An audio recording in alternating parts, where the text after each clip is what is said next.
3:47 in the morning. The hallway light catches the corner of a pillow where the case has slipped sideways. The fabric beneath is the color of old tea. Not white, not cream. The color of something that has been quietly absorbing a human body for years. $8 of powder. 1 bathtub. 8 hours of patient chemistry. By tomorrow night, that same pillow can look closer to the day it left the factory than it has in half a decade. And the reason this is possible is not a secret. It is a 126-year-old piece of chemistry that sat on the wrong shelf in the wrong country for most of its working life. The product that replaced it is on every American supermarket end cap. The one that actually works is hiding in plain sight in a paper sack on the bottom shelf 3 aisles over, with no advertisement, no spokesperson, and no reason for anyone to ever tell you about it. The powder that sat on a shelf in Odessa. To understand why a bathtub of warm water can do what a bottle of chlorine bleach cannot, the story has to begin in Odessa in 1899 in the laboratory of a Russian chemist named Sebastian Moiseyevich Tanatar. Tanatar was 37 years old that year, working at Novorossiya Imperial University on the Black Sea coast. Henri Becquerel had announced spontaneous radioactivity 3 years earlier. Mendeleev's periodic table was less than 3 decades old.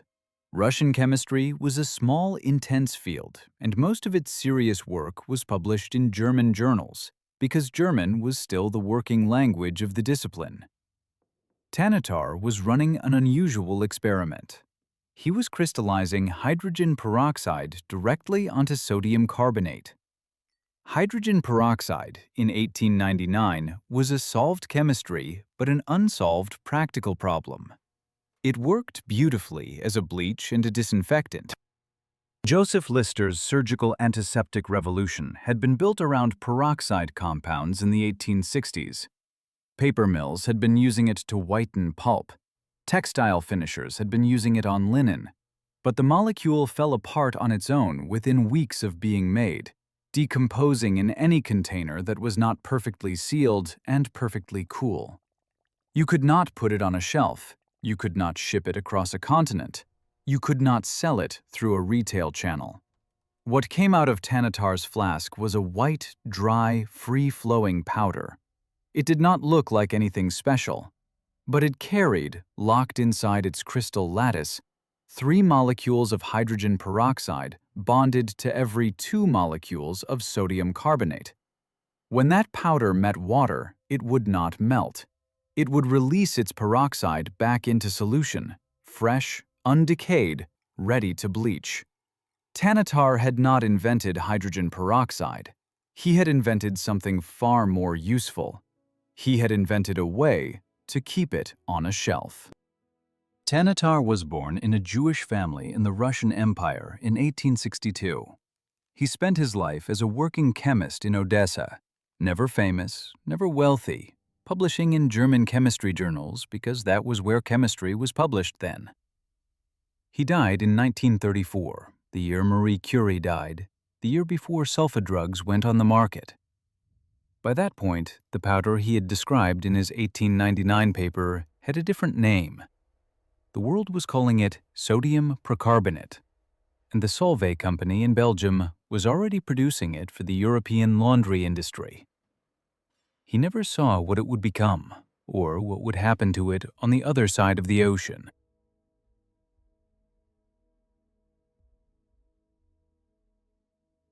Two continents, two choices. From Solvay's Belgian plants, the powder traveled in 2 directions, east and west. The same compound, the same chemistry. The choices made about it on either side of the Pacific are why your pillow is yellow today. In Europe, sodium percarbonate became a standard ingredient in powdered laundry boosters by the mid-20th century. German and Belgian chemical houses formulated around it. Eastern European households used it through the war years and after. And in the post-war industrial restructuring of Japan, the powder crossed the Pacific. Japanese laundry products began listing sanso-kei hyohakuzai, the oxygen system bleaching agent, as a standard pantry item alongside soap and washing soda. By the 1970s, it was something passed down without ceremony. You do not ask why. You use it on whites. You soak overnight, you rinse. The fabric comes back. In the United States, the story bent differently. A small Oakland company had begun producing sodium hypochlorite, chlorine bleach, in 1913, selling it first to commercial laundries and breweries.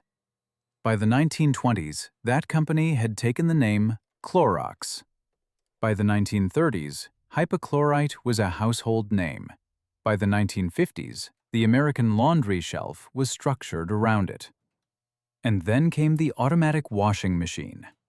The American post-war household ran a short, hot, 30 to 45-minute cycle. Sodium percarbonate, with its dependence on hot water and long contact time, was the wrong product for that machine on that cycle. It worked beautifully in an overnight bathtub soak, and almost nobody in America was running an overnight bathtub soak. So the powder disappeared from American shelves, quietly, without anyone fighting for it, without anyone being told. This is what people mean when they call this the Japanese method. It is not a Japanese invention. It is a Russian invention, industrialized in Belgium, retained in Japan, forgotten in the United States. The method is Japanese in the way that a wooden hand plane is Japanese, not because no one else ever made one, but because they are the ones who still use it.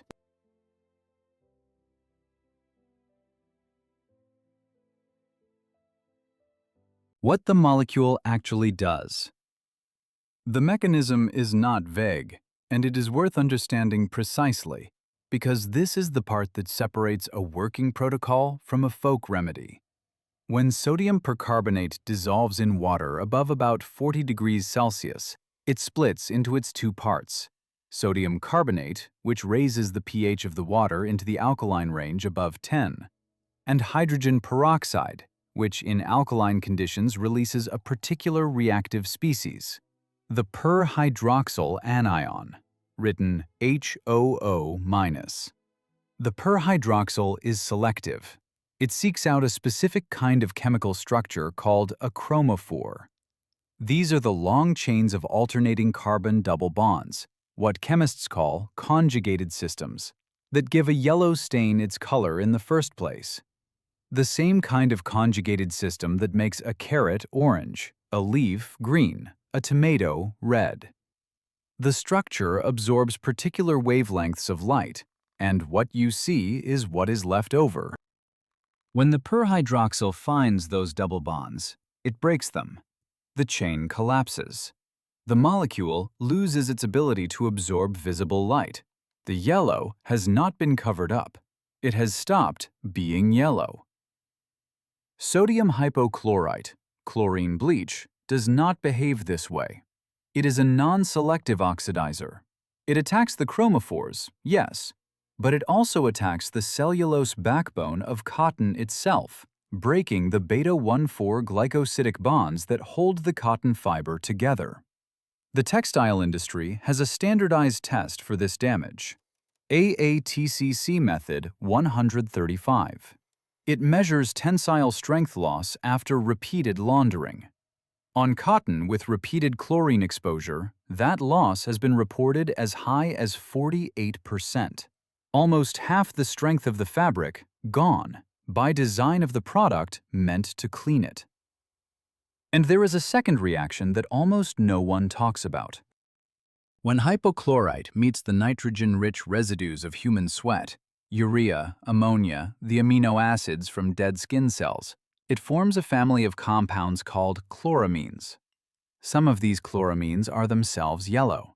This is the same chemistry that gives an over-chlorinated swimming pool its eye-stinging smell, except instead of evaporating into the air, on cotton it bonds into the fiber.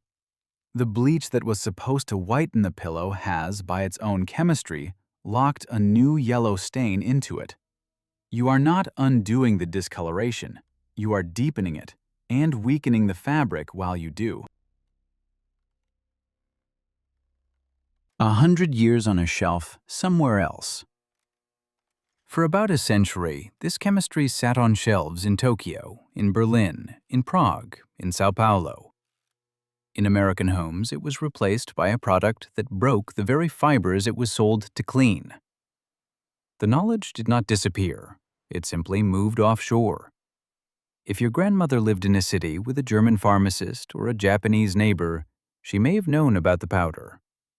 In the generation after hers, in most American kitchens, it stopped being passed down. This was settled chemistry before the Wright brothers flew. It is now treated as a discovery.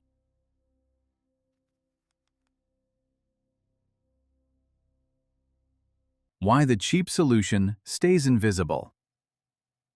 There is a question worth asking directly.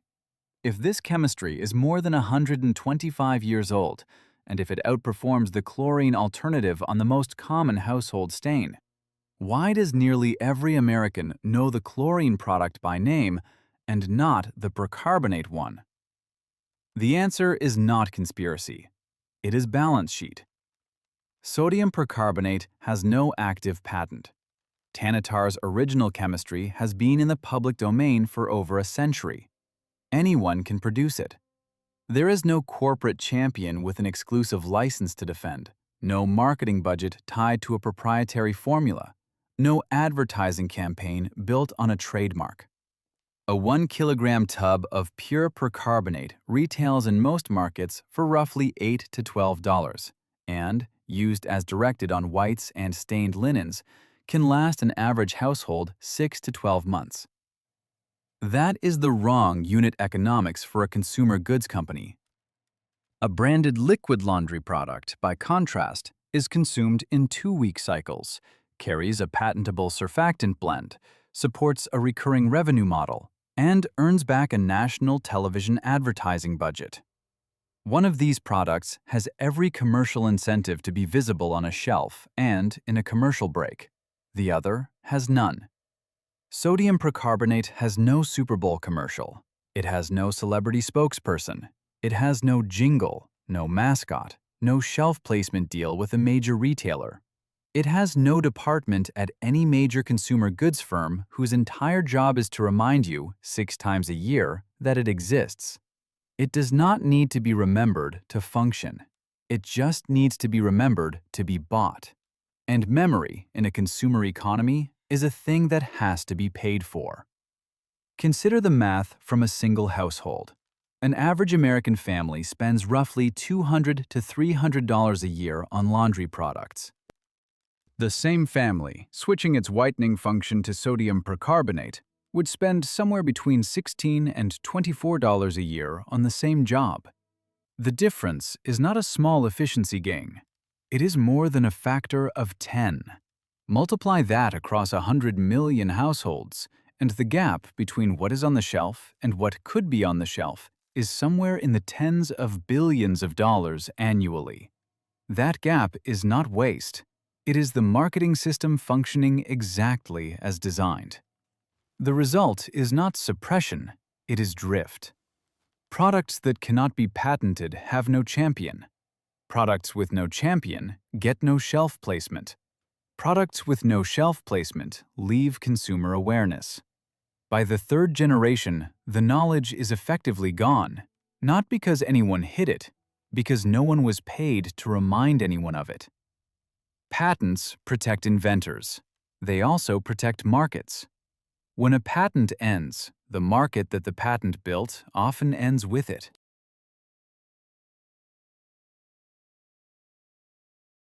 Manchester, 2005. 10 pillows. In 2005, a respiratory physician named Ashley Woodcock at the University of Manchester decided to find out what was actually living inside used pillows. He was an asthma specialist. He had spent years watching his patients react to invisible airborne triggers, and he wanted to know, in a literal way, what they were breathing in for 8 hours every night with their faces pressed against fabric. His team collected 10 pillows from ordinary homes, synthetic and feather, ages ranging from 18 months to over 20 years. They cut swatches from 9 separate sections of each pillow and cultured them in nutrient broth for a week at 3 different temperatures, then plated the cultures and identified what grew. The results were published in the medical journal Allergy that same year. Every single pillow carried millions of fungal spores. The number of distinct species ranged from 4 to 16 per pillow, with synthetic pillows carrying greater diversity than feather. The 3 most common species across the sample were Aspergillus fumigatus, Oreobasidium pullulans, the same fungus that grows on damp bathroom walls, and Rhodotorula mucilaginosa. In patients with leukemia or compromised immune systems, Aspergillus fumigatus is reported as the leading infectious cause of death. An additional 47 species were identified across the full set, including types normally found in moldy bread and bathroom grout. Woodcock's pillows had not been neglected. They were ordinary household pillows in ordinary homes. The dust mites had moved in to eat the shed skin cells. The fungi had moved in to feed on the dust mite waste. The yellow on the fabric was the visible top layer of a much larger ecosystem.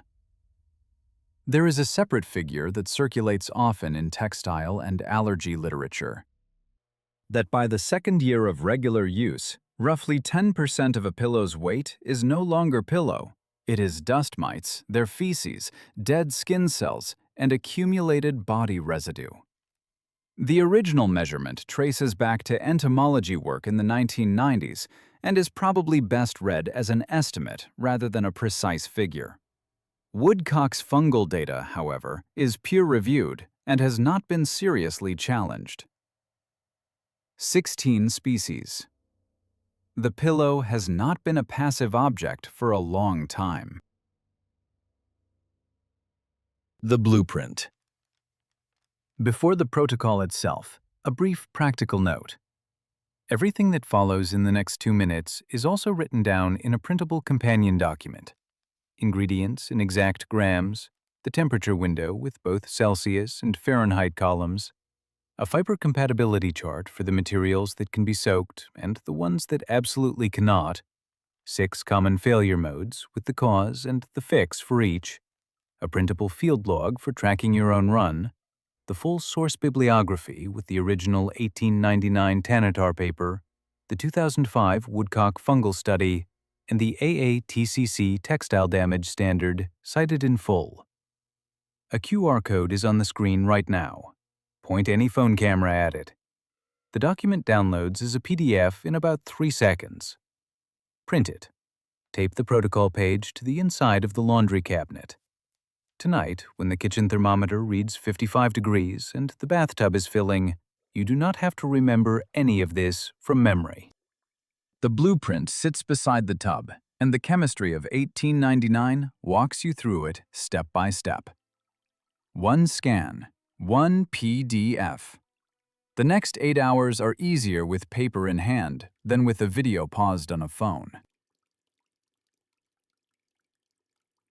The bathtub protocol. The procedure is short. The dwell time is long. Both matter. In a large pot, bring water to between 50 and 60 degrees Celsius, about 122 to 140 degrees Fahrenheit. Sodium percarbonate's active oxygen release is steep across this window. Below 40 degrees, the reaction is too slow to matter on a deeply stained pillow. Above about 65, the powder begins to self-decompose too quickly to do useful work on the fabric. The temperature window is narrow, and a kitchen thermometer is the cheapest way to land inside it. Into the hot water, dissolve 1 full cup of pure sodium percarbonate powder. Add a 1/4 cup of clear, fragrance-free dish soap, the kind formulated to cut grease. The soap is not whitening anything. It is dissolving the sebum film on the cotton fiber that would otherwise shield the stained core from the percarbonate. Add half a cup of baking soda for additional alkaline buffering and odor neutralization. Stir until everything is fully dissolved.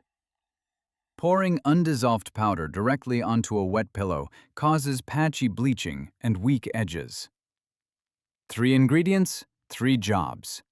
Percarbonate breaks the chromophores. Dish soap removes the oil shield. Baking soda holds the chemistry in the right pH zone for the full 8 hours. Remove any one of the 3 and the result drops by half. Pour the solution into a clean bathtub already filled with warm water at the same temperature range. Submerge a single washable cotton, polyester, or down pillow. Press it down until the air pockets release and the pillow sinks below the surface. Leave it there. 8 hours, overnight. You will see the water shift. By hour 2, faint yellow. By hour 4, a brownish tea color. By hour 8, something close to weak coffee. That color is the cumulative load, the broken chromophores, the lifted sebum, the dissolved protein residues, finally leaving the fiber. The pillow is not getting dirty in the bathtub. It is getting clean. Drain the bath. Run the pillow through a full washing machine cycle with no detergent and 1 extra rinse cycle. Any residual alkalinity left in the fill can clump the fibers or irritate skin. Dry on low heat with 2 or 3 clean tennis balls or dryer balls in the drum. The impact restores loft. Do not skip the loft step. A flat pillow has structural failure, not just appearance failure, and no chemistry will reverse that. What this method will not do. There are clear limits, and being honest about them is part of the protocol. This procedure will not work on memory foam. The yellowing in memory foam is internal polyurethane oxidation, the same reaction that yellows old plastic toys and old computer cases. No surface chemistry will reverse it because the discoloration is the material itself, not something stuck to the material. It will not felt wool and strip the luster from silk. Do not put either one in the bath. It will not save a pillow whose fill has lost its physical structure. If a folded pillow stays folded when you release it, the internal support is gone and no soak will bring it back. And it does not replace the need to retire a pillow every 2 to 3 years, especially once fungal colonization has gone deep. Tanatar's powder is a restoration tool. It is not a replacement for retirement. Closing 3:47 a.m. The bathtub is full. The pillow is under the surface. The water, 8 hours from now, will not be clear. Tanatar published in 1899. Solvay industrialized the powder by the early 20th century. Woodcock measured what was being lost in 2005. The chemistry has not changed in either direction. None of this is hidden. It is just on the wrong shelf in the wrong country for reasons that have nothing to do with whether it works. Run this protocol on one pillow this week. Photograph the bathtub water at hour 8. Post what you see in the comments below, with the temperature you used, the age of the pillow, and the color of the water at the end. Over the coming weeks, that comment section will hold more real verification data on this procedure than any cleaning company has ever published about its own product. Not a marketing claim, field measurements from kitchens and bathrooms in every climate from people who paid $8 to test it themselves. The powder is on the shelf. The bathtub is yours. Tonight, you are the next person who knows.